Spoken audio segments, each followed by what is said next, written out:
warahmatullahi wabarakatuh. Halo semuanya, balik lagi di podcast Jibits 2. Hari ini kita akan kedatangan narasumber. Silakan masuk narasumber kita.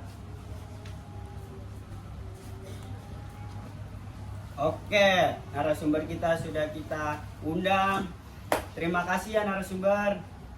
Sebelum menceritakan tentang sejarah masuk ke Islam ke Nusantara, marilah perkenalkan diri terlebih dahulu ya teman-teman. Perkenalkan nama Anda siapa Mbak? Perkenalkan, nama saya Najwa Kartika Putri. Nama saya Muhammad Tiki Saputra. Nama saya Nasudi Fazria.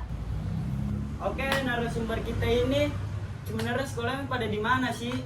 Kami dari SMK Negeri 1 Tambun Selatan. Semuanya sudah memperkenalkan namanya. Kita akan mulai di podcast Jibits 2.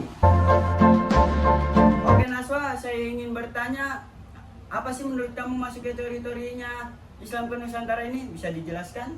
Bisa. Ada beberapa teori nih yang aku ketahui, yaitu ada teori Gujarat di bawah pedagang India pada abad ke-13.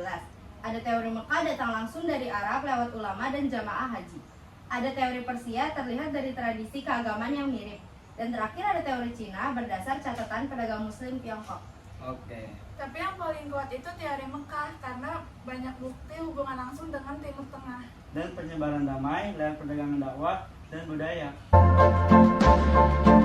Oke, sekarang kita masuk ke sejarah berdirinya Kerajaan Pajang ini.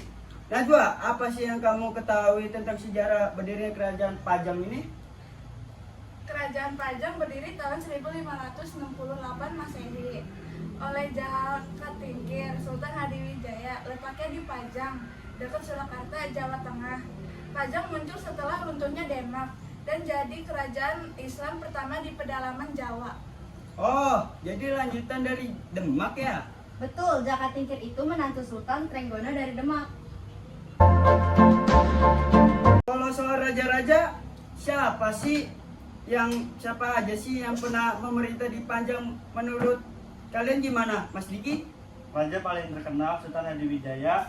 Setelah beliau wafat sempat digantikan oleh Arya Panggiri dan Pangeran Benawa. Tapi nggak lama karena muncul Mataram di bawah pedalaman Senopati. Oh, jadi umur kerajaan itu nggak panjang ya Diki? Ya, tapi berpengaruh besar dalam penyebaran Islam di Jawa Tengah. Najwa, kamu tahu nggak sih kira-kira kapan kerajaan Pajang mencapai kejayaan dan kemundurannya? Bisa dijelaskan? Pajang berjaya di masa Sultan Hadiwijaya, tapi setelah wafat muncul perebutan kekuasaan. Akhirnya sekitar 1586 Masehi, Pajang kalah dari Mataram Islam. Dari situ pusat kekuasaan berpindah ke Mataram.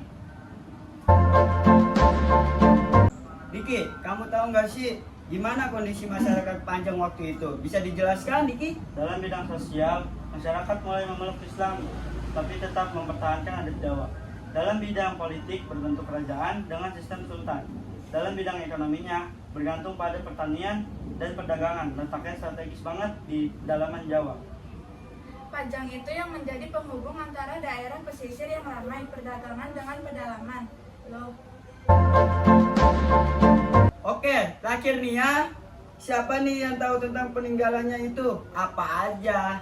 aku tahu peninggalannya itu antara lain adalah makam Sultan Hadiwijaya di Butuh, Pajang, serta tradisi dan budaya Islam Jawa.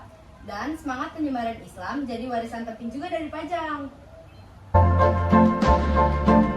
Jadi kesimpulan yang bisa kita ambil adalah Kerajaan Pajang berdiri setelah Demak dan berperan penting dalam menyebarkan Islam ke pedalaman Jawa, serta jadi penghubung antara pesisir dan juga pedalaman.